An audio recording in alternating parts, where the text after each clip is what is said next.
review of JoJo's Bizarre Adventure Diamonds Unbreakable episode 34, part 4, the conclusion to the July 15th arc.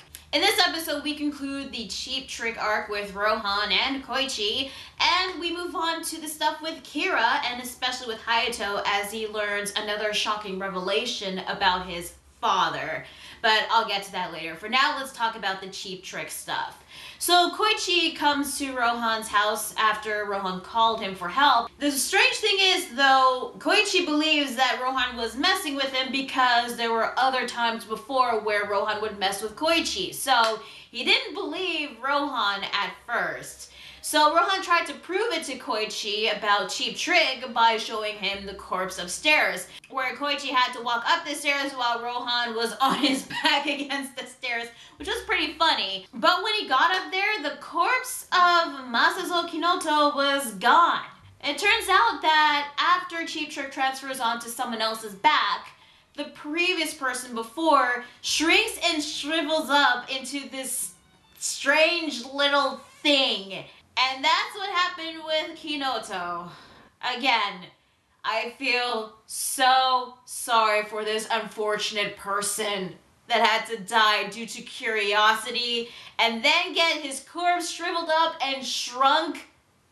I mean, that's just terrible, really. But even though Koichi saw Kinoto's corpse, he doesn't believe Rohan, thinking that he made the thing. So I was wondering what the hell was going on. Like, Koichi was not believing Rohan. He even leaves saying that he thought something was wrong with him, but no, he believed that he was just messing with him. So that got me thinking, since Cheap Trick has the ability to talk to people, that's all it can do aside from clinging onto a person's back, he might have used his voice to convince Koichi to not believe Rohan. Maybe while Rohan was telling him the truth, he was using his voice to make it seem like Rohan was just making up some excuse, making up the whole thing, like he was lying. That might explain why Koichi didn't believe him, because of his voice. Although I'm not sure if he used his voice to talk to Koichi, saying like, Rohan was lying, like make it seem like he had a voice in his head, or if he was just talking over Rohan talking. But I probably assumed that it was all Cheap Trick's doing as to why Koichi didn't believe him at first. So Rohan had only one other option left, and that is to go to Jotaro, to the Morio Grand Hotel, to get some help. However, he had to hide his back constantly so people wouldn't look at his back, even going as far as to going back to back against a person who was walking at an intersection. However, Cheap Trick talked to the guy behind Rohan, trying to get him to turn around, getting him pissed off and angry. But luckily, Rohan used Heaven's Door to write a command, making the guy not turn around for a minute. All the while, the guy was just hearing Rohan and Cheap Trick talking, assuming that they were talking about him, and he was getting pissed off, but he can't turn around. But by the time he did, Rohan and Cheap Trick were gone. So yeah, I feel sorry for that guy because he got caught up in this strange mess. But luckily, Rohan was able to make it okay. Unfortunately, at this nearby street, he encountered a dog and a cat. And the thing is, with stands, they also work against animals if they have a certain intelligence. So Cheap Trick can also transfer onto animals. And Rohan also apparently hates cats because they stare at him. Which, you know, it's too bad because I like cats. I also like dogs too. But anyway, he tries to shoo away the cat so that the cat wouldn't look at his back. But then there are more cats that show up and even more dogs. And apparently Cheap Trick used his voice to tell the cats and dogs that Rohan hates cats and dogs and he loves killing them. And they all gang up on Rohan, poor guy. He tried to use Heaven's Door, but there were too many of them for Rohan to use his stand. And it looked like that Cheap Trick won. I mean, there was this one dog that almost like got to his back, but luckily, guess who shows up to save Rohan, to save the day, sort of, but you know what I mean. Koichi and Echo's Act 3. Yes, after what happened with Rohan, Koichi decided to, you know, like go back and check up on Rohan again because, you know, he had a certain feeling that something was off. That was when he noticed that Rohan was like up against walls and walking back to back with someone during an intersection. So that kind of confirmed his suspicions and believed that Rohan was telling the truth. And the look on Rohan's face when he saw Koichi, He was so relieved and so happy, you know, seeing that his friend really believed him and came to help him out. So, with Koichi there, Echo's Act 3 uses 3 freeze to make Cheap Trick heavy so that it can get off Rohan's back.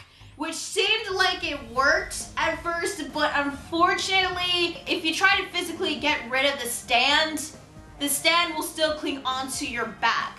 Then Rohan's back will get destroyed. It'll get ripped right off him. And it just proves yet again how much Cheap Trick is a real pain in the ass. Even though its ability is to talk to people, this stand proves to be really dangerous and quite a challenge in a way. But I still think that the stand sucks, but that's besides the point. It seems that there were no other options left. It seemed like Cheap Trick had won, and there was even a point where Rohan was laughing, looking like he gone mental. He looked pretty pale and skinny, so I thought that Cheap Trick drove Rohan insane, and he even went as far as to turn his back towards Koichi so Koichi would see Cheap Trick, but it turns out this was all just a part of Rohan's plan. He wasn't originally going to Jotaro, to the Moyo Grand Hotel for help. He was actually going to the Ghost Alleyway where Raimi and Arnold resides.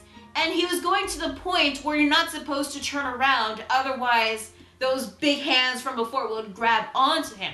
And even though forcing the stand off the back would hurt Rohan, if there was a way to get rid of the stand only, like getting rid of the soul, then Rohan would be okay. He wouldn't be harmed. And that was Rohan's plan this whole time, which kudos to Rohan, since, you know, Cheap Trick turned around to face Koichi. The hands grabbed onto Cheap Trick and they were going to pull him down to the afterlife. However, Rohan doesn't know if he'll go to heaven or hell, but just in case, he uses heaven's door to write a command saying, "Going to hell." And then the hands drag Cheap Trick away, sending him to God knows where, most likely to hell, obviously, and that is it from the stand. So yeah, that was it from Cheap Trick. It was all over. Rohan is saved. Again, kudos to Rohan and kudos to Koichi for helping out.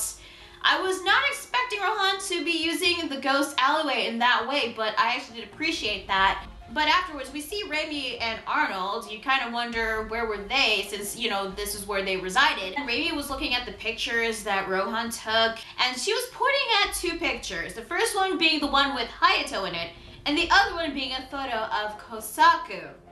So I'm getting the feeling that Raimi is going to point them in the right direction to find Kira. But that was pretty much it from the Cheap Trick arc. So let's move on to the Kira stuff, which again happens to be probably the best parts of this episode. So Kira was just minding his own business, trying to suppress his urges to kill, even though his nails were growing really fast. There is this one couple, which I didn't recognize at first, but then I realized later on that it turns out to be the couple that were in Jotaro's missing reports. Although the strange thing is, the missing reports were filed before the girl was killed, Minako, that was her name.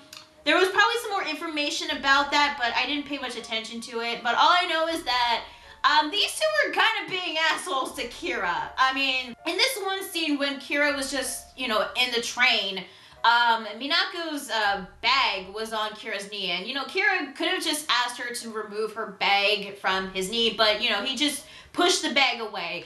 And that led to a misunderstanding, assuming that Kira was some sort of pickpocketer or groper, which, again, not cool. But it doesn't end from there. I mean, when they arrived at Morio and when they were about to leave, they bump into each other and the boyfriend gets pissed off at Kira. The girlfriend, Minako, even goes as far as to calling his bowling pin nail clippers as geeky. So yeah, you can tell that they were so asking for it. They were so asking to get blown up by Kira. And I knew that it was only a matter of time when Kira snaps and starts killing again. But if he does it, then his cover would most likely get blown, which unfortunately it does. Because he gives into his urges and he's like, you know what, fuck it, I'm going after these people. He follows the couple into their apartment and then he just barges in and the way he kills the boyfriend, it was pretty cool, really. I mean, he just puts his hand on his face, the guy just swells up and then boom, he blows up and Kira just walks away like a boss. You even see Kira Kira Queen. I thought that was pretty badass from Kira, so yeah, I thought it was pretty cool. And then he starts to terrorize Minako, asking for her name, asking her to like clip his fingernails, which were really long and really creepy. This scene was actually quite creepy and very intimidating on Kira's part. And there was a part of me that wants to feel sorry for her because, you know, she was being terrorized by Kira. And she does get killed in the end, but on the other hand, they were acting complete assholes to Kira. But the thing is, Kira doesn't have a grudge against them. He's just going after Minako because she's her type. I don't know what type Kira has when it comes to women, but I did notice that whenever we see Kira killing women that he's interested in, that, you know, he wants their hands, they're always complete bitches.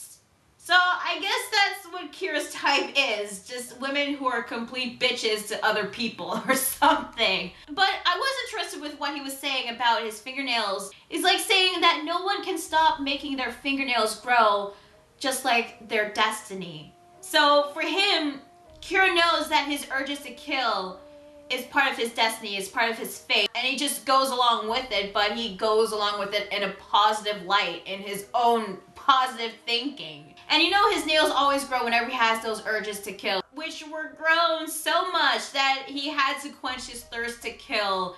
And unfortunately, that kind of led to his downfall because, well, he does kill Minako, he does have her hand, and he was about to start an affair with this hand, even though he has a perfectly nice wife, Shinobu, at home. He was gonna cheat on her with Minako's hand, probably even gonna relieve some more stress with that hand, if you know what I mean. But before he could do that, turns out that he was being spied on by Hayato, as he now knows about his power, even though he doesn't see a stand because he's not a stand user, but he now knows that Kira is a scary ass dude. He has his power to make people disappear, and he runs away home. Kira spots Hayato, and he even spots the camera he was holding, knowing that Hayato saw the whole thing, and you know, after all that work to get that hand, he had to get rid of it, he had to destroy it. Hayato ran past Jotaro, which was, oh my god, it was so like, frustrating to watch. But then again, Hayato has no one to turn to. He can't turn to the police because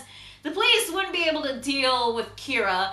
And he couldn't turn to his mom. He couldn't show his mom the tape because, you know, his mom loves Kira. So Hayato has no one to turn to. He doesn't know about stands or stand users in Morio, so he had no one. So he was kind of alone. He's on his own with dealing with Kira. But the thing is, if Jotaro showed up earlier, maybe like a few minutes earlier, then maybe he would have caught Kira. Maybe he could have prevented Minako from dying. I don't know. I think Jotaro could take on Kira. I mean, we did see him fight Kira briefly, and Jotaro was hurt pretty badly during that scene, so maybe he could have done something against Kira if he did show up earlier. I don't know, but he was there, and he did notice a drop of blood, so he knows that Kira made his move.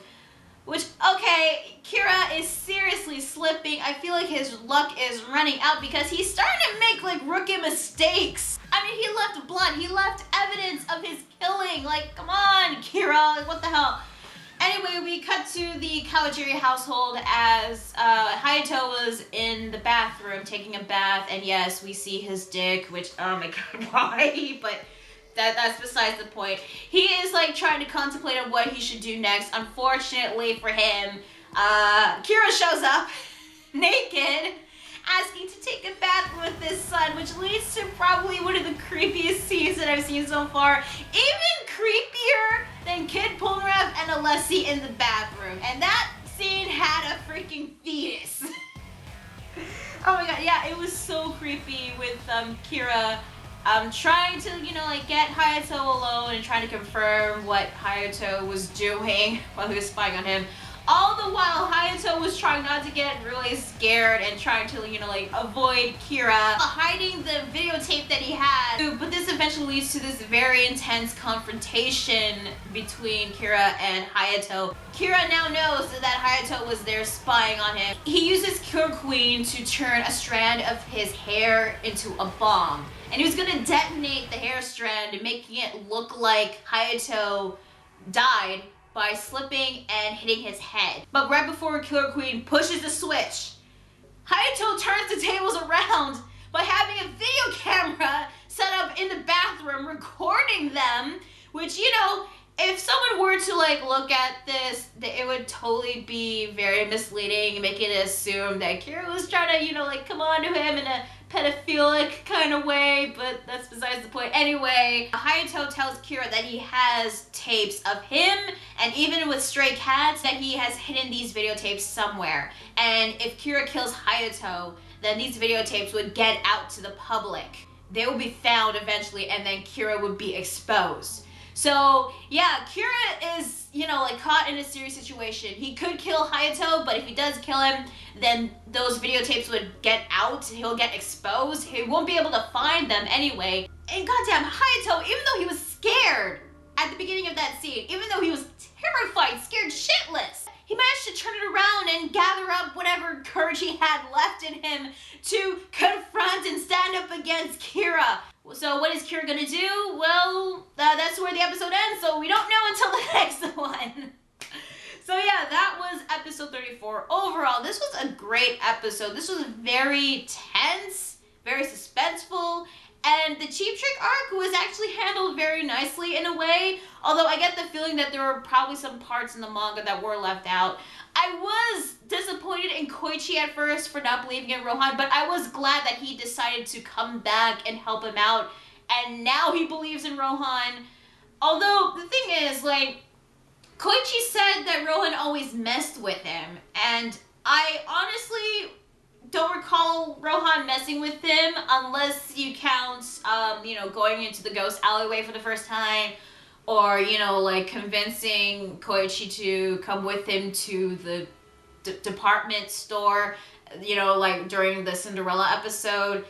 But I don't know, there wasn't a lot of times where I saw Rohan messing with Koichi. I guess if they did show more of that, then I probably would believe Koichi and understand why he wouldn't believe in Rohan. But considering all the crazy stuff they went through, you'd think it would be a possibility that there would be a stand that would cling onto your back and you can't show it to someone, otherwise you die.